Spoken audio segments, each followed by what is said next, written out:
सत्ता आपकी आएगी नहीं और ऐसे ये बहुजन समाज कुटता रहेगा। मुख्य रूप से बीएसपी के लोगों से वो यहाँ पर अपनी उपस्थिति दर्ज कराएं।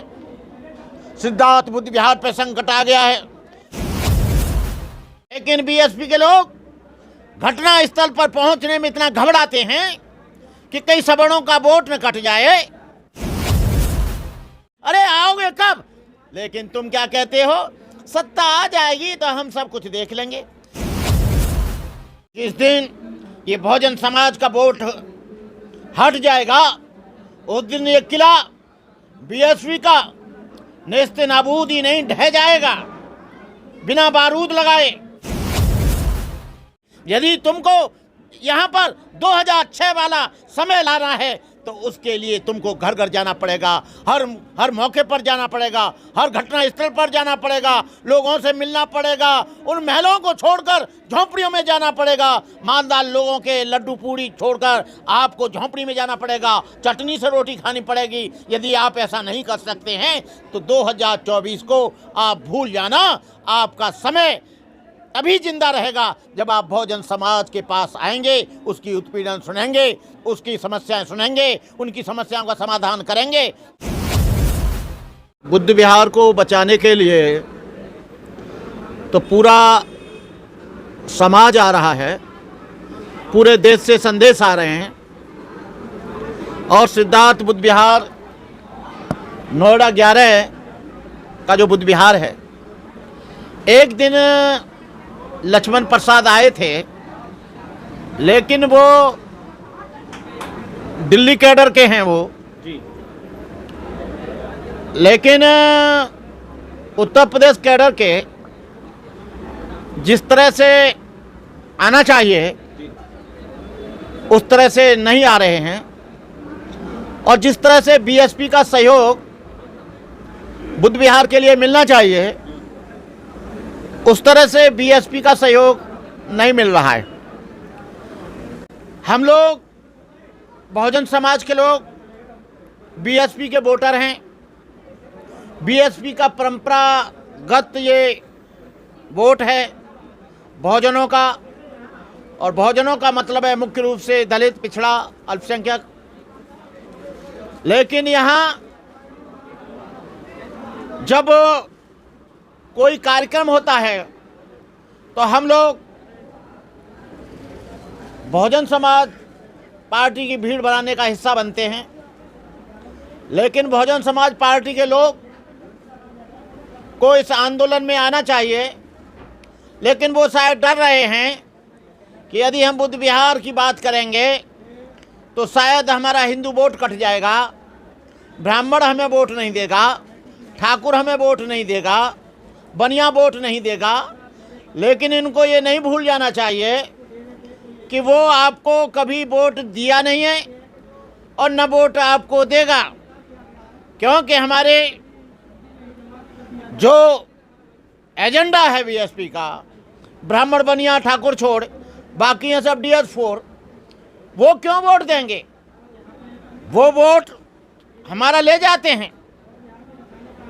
यदि MLA MP बनने का काम आएगा तो वो जानते हैं कि कुछ वोट हमारा सवर्णों का हमें मिल जाएगा और बाकी वोट सारा का सारा बहुजनों का मिल जाएगा, तो वो MLA हो जाएगा। अब तक यही चलता आया है। लेकिन हमारी रिजर्व सीटें सबसे ज़्यादा हारती हैं। रिजर्व सीट पर जो हम लोग खड़े होते हैं वहाँ पर रिजर्व का वोट तो मिल जाता है, लेकिन जनरल का वोट नहीं मिलता है। और मैं बीएसपी की कोई आलोचना नहीं कर रहा, न बीएसपी का किसी तरह से मैं निंदक हूं, लेकिन मैं बीएसपी और बीएसपी के लोगों को, बीएसपी के कोऑर्डिनेटर और प्रभारियों को, बीएसपी के अध्यक्ष और जनरल सेक्रेटरियों को ये ज़रूर कहना चाहूँगा कि वो लोग जो घटनाएं होती हैं उस घटना स्थल पर जाना चाहिए, लेकिन ये उन घटना स्थलों पर नहीं जाते हैं। पता नहीं क्यों डरते हैं। हम देखते हैं कि अन्य लोग घटना स्थलों पर जा रहे हैं। अखिलेश के किसी व्यक्ति के ऊपर परेशानी होती है, घटना स्थल पर जाता है। कुत्ता भी मर जाता है तो उसके घर जाता है। आज़ाद समाज पार्टी के लोग भी जाते हैं। कांग्रेस के लोग भी जाते हैं, लेकिन बीएसपी के लोग घटना स्थल पर पहुंचने में इतना घबराते हैं कि कई सवर्णों का वोट न कट जाए। मैं बता दूं, यदि उत्तर प्रदेश में 3 या 4 बार बहन जी मुख्यमंत्री बनी हैं, मैं ये नहीं कहता कि सवर्णों ने वोट नहीं दिया, लेकिन मैं जिम्मेदारी के साथ कह सकता हूं कि इनको दलित वोट पूरा का पूरा मिला।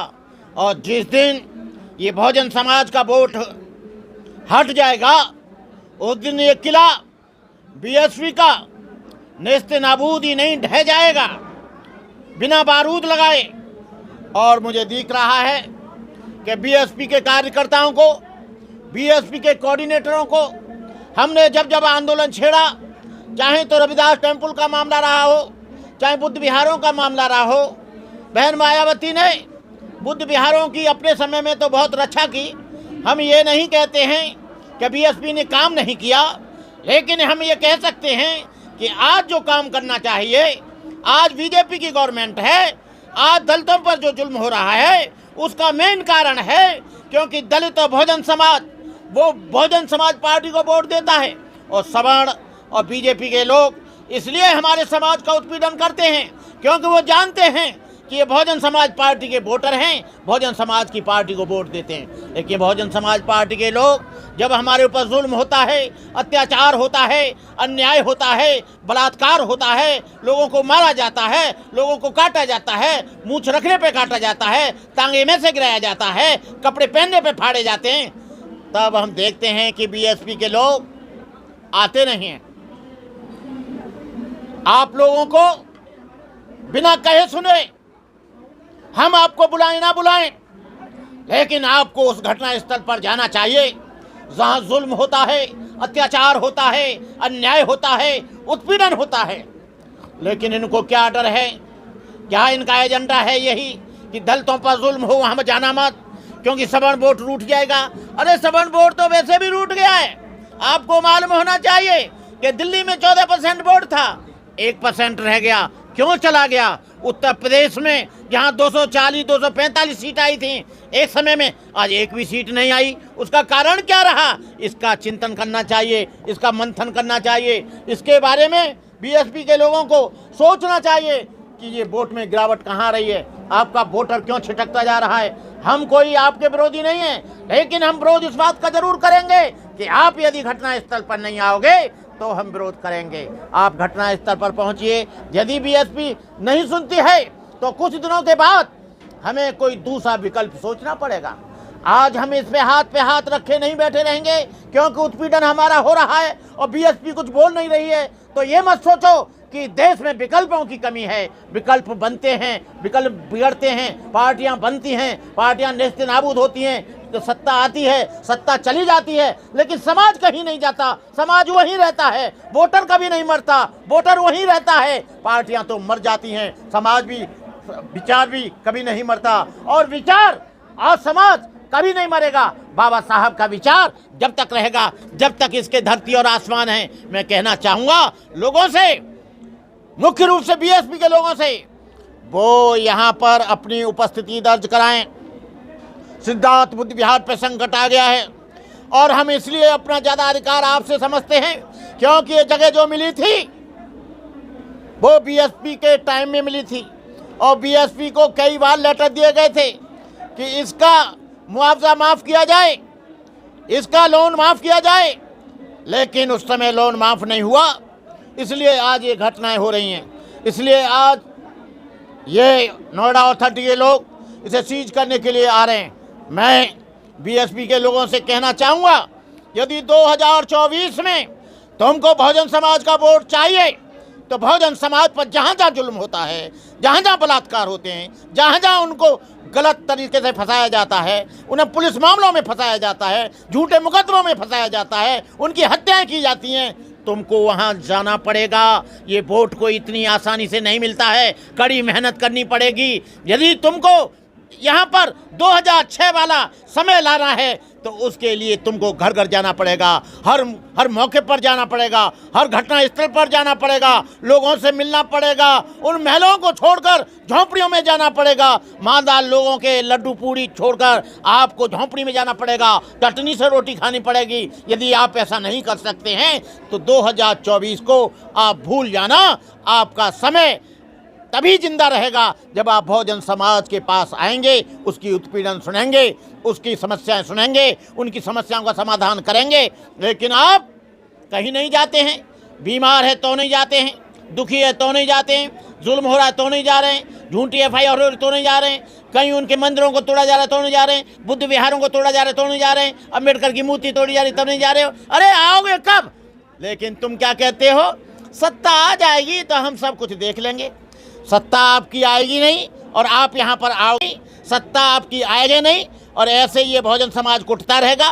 सत्ता का इंतजार क्यों कर रहे हो? काशी राम ने कहा था ये पार्टी हम लोग सत्ता में आए ना आए, कोई पार्टी का काम हो ना कहो, लेकिन समाज का काम होता रहना चाहिए। समाज जिंदा है, जो समाज संगठित होता है वही सबसे ज़्यादा मजबूत होता है। राजनीतिक दृष्टि से आप सामाजिक कार्य करोगे नहीं, धार्मिक काम करोगे नहीं और आप कहोगे कि हम आ जाएं। सामाजिक कार्यों को हमारे मानवर काशीराम कहते थे कि समाज के बीच में इन लोगों को जाना चाहिए, लेकिन समाज के बीच में आप लोगों ने आना जाना बंद कर दिया। अब देखते हैं कि 2024 में क्या होता है। 2024 का इंतजार करो, हम भी देखेंगे, तुम भी देखना। यदि तुम उत्पीड़न में नहीं आए तो खेला हो जाएगा खेला, रेला हो जाएगा रेला, मेला हो जाएगा मेला। इन्हीं शब्दों के साथ मैं अपनी बात समाप्त करता हूँ। जय भीम, नमो बुद्धाय।